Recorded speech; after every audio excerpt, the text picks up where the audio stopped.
Touching Spirit Bear, Chapter 28.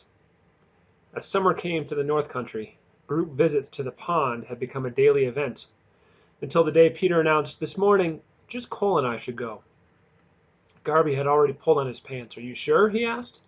Peter nodded. Garvey turned to Cole. "What do you think?" Cole eyed Peter and shrugged. "Doesn't matter to me." Again, Garvey asked, "Are you guys sure you're ready for this?" "Yes," Peter said, his voice firm. Cole nodded, but found himself a little scared. "Okay, have a good soak," Garvey said. Cole packed their towels in his backpack. He paused, then slipped in the towel. He and Peter let themselves out the door into the breaking dawn and worked their way along the shore. Neither of them spoke as they reached the river and started wading upstream toward the pond. Peter stumbled along angrily, his fists clenched. An awkward and thick silence hung between them.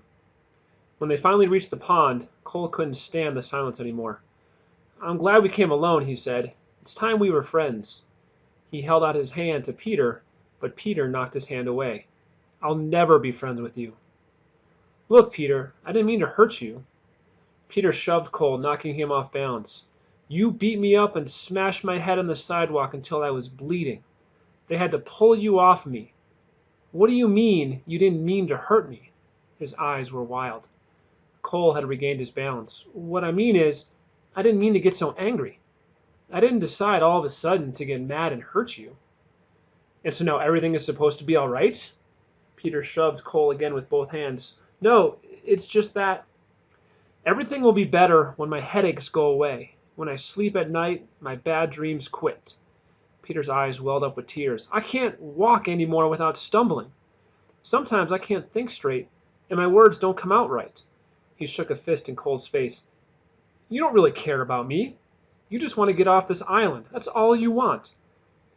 "A year ago, that was true," Cole said, "but not anymore." "You haven't changed," Peter challenged, his voice growing louder. "You would beat me up again if you had the chance." Cole shook his head. "I could beat you up right now, but I won't." "You won't because you're scared of Garvey," Peter said, "and because you're scared of jail." Again, Cole shook his head. "It's because I've had a lot of time to think. And besides, if you thought I might beat you up again, why did you tell Garvey you wanted to come alone with me this morning?" Peter bent down, pretending to tie his boot. "You have to believe me," Cole pleaded. "I'll do anything to help you and make things right. It doesn't do any good to stay mad." Suddenly, Peter sprang up, shoving Cole hard and sending him stumbling to the ground. "Stay away from me. I don't need your help," he screamed. "I'm so sorry," Cole repeated. "You're not sorry for anything," Peter shouted. He kicked at the ground, pelting Cole with gravel and dirt. Shielding his face, Cole got to his feet, but Peter stormed forward and shoved him again. "Why don't you beat me up again? I don't care anymore." Cole quietly stood his ground. "Maybe you're scared of me," Peter said, swinging his fists. He struck Cole squarely in the face. "Go ahead, hit me," he taunted. "Kill me. I don't care anymore." "You do care," Cole said, shielding his face. "I'm not ever going to hurt you again. Can't you see that?" "Liar!" shouted Peter. He hit Cole hard in the gut. "You're scared of me." When Cole refused to fight back, Peter grew bolder. Again and again he struck Cole with his bare fists. Cole raised his arms to try to ward off the blows, but he didn't fight back, nor did he run. This only made Peter angrier. He hit harder. As the blows pummeled him, Cole's own anger smoldered. He grabbed deep breaths. He would not get angry. Not now. As he tried to back away, he stumbled and fell. Peter was on him instantly, hitting and yelling. All Cole could do was curl his knees up to his chest and try to cover his face. Then Peter started kicking him. To Cole, it felt as if a sledgehammer was striking his chest and arms. He rolled away, but the next kick caught him in the face and slammed his head back. He tasted blood. The world spun in lazy circles.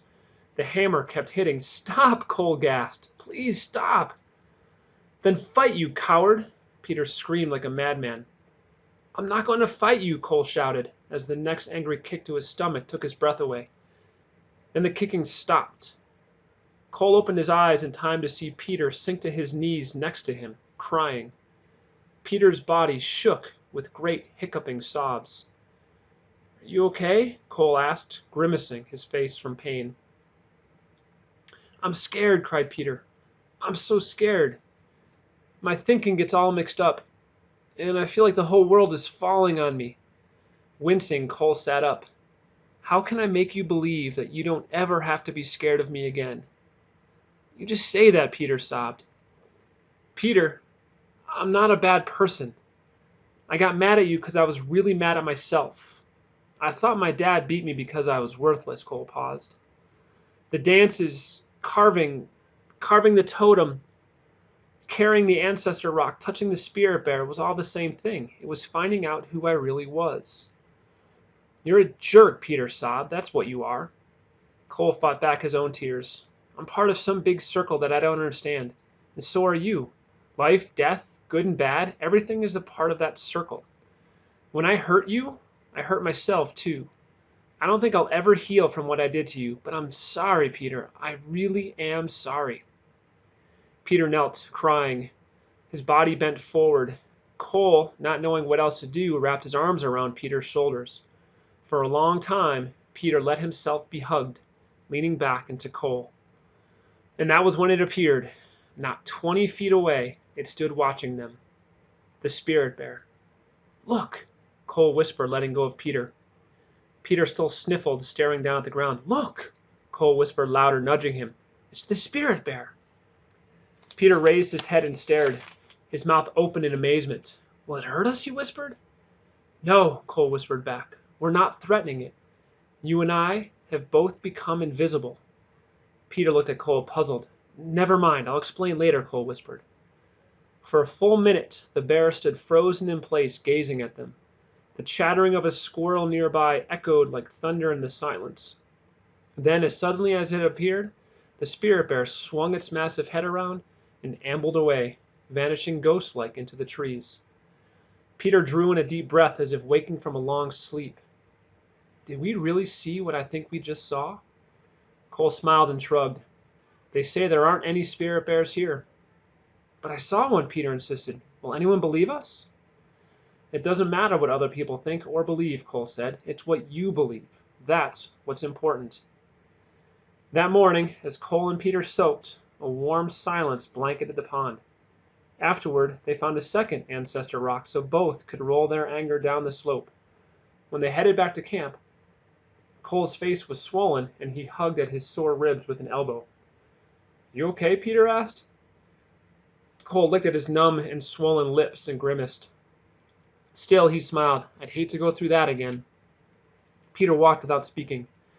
When they arrived back in camp, Cole broke the silence. Standing beside the totems, he explained to Peter that being invisible was a part of life's circle and accepting it. This morning, when we forgave each other, we also forgave ourselves, he said. We allowed ourselves to become a part of a big circle. That's why we saw the spirit bear. What makes you think I forgave you? Peter said. Cole pulled off the backpack. I have something I want to give you, he said. He took out the folded atao. Garvey gave this to me as a symbol of friendship and to show he trusted me. He handed the atao to Peter. Now, I want you to have it. Are you saying you trust me? Peter asked. Cole nodded. I hope someday you'll trust me. Peter stared at the atao as he spoke. I want to help you carve the blank space in your totem, the space you saved for your dance of anger. Cole hesitated. Okay. He ran to the cabin and returned with the knives. For the next 2 hours, Cole and Peter carved together. When they finished, Cole hollered for Garvey to come from the cabin and take a look at the nearly perfect circle that now completed the totem. When Garvey joined the boys, he stared down at the log and at what they had carved. You carved a perfect circle, he said, a soft smile tugging at his lips. Why a circle? Cole and Peter glanced nervously at each other, neither wanting to speak. Could it be because every part of a circle is both a beginning and an end, Garvey asked, and everything is one? Peter shrugged awkwardly and grinned at Cole. A circle is all I could teach him to carve. Cole smiled and nodded. I'm a slow learner, but I'm working on it.